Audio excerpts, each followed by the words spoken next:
You'll never be forgotten because we were silent for too long. And now, through us, their voices will be heard. Today marks the 17th anniversary of the tragic drowning of 12 children from a community center in Montreal. This Saturday, a memorial service is being held at the site of the tragedy at Bois de l'Île Bizarre Nature Park. They died in a boating accident at Cap St-Jacques near Île Bizarre. It happened on July 13, 1954, and is still considered one of the deadliest and tragic boating accidents in Canadian history.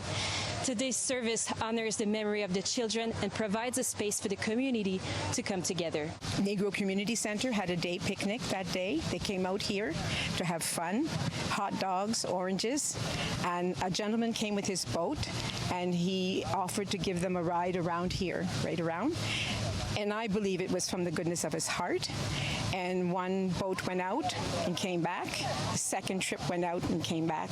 And unfortunately, our sister was on the third boat with 17 children, so 16 other children.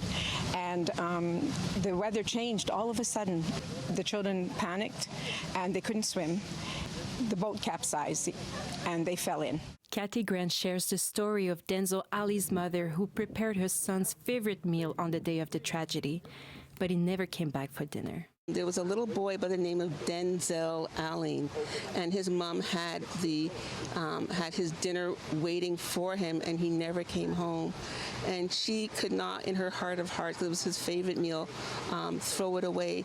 So for years, she kept it in the freezer, and then at some point, she would take it out and set the table for him as if he was there, and then put it back in the freezer. So this went on for a number of years. Rodney Millington was 10 years old when his sister Paula passed. I miss my sister, and I see her all the time.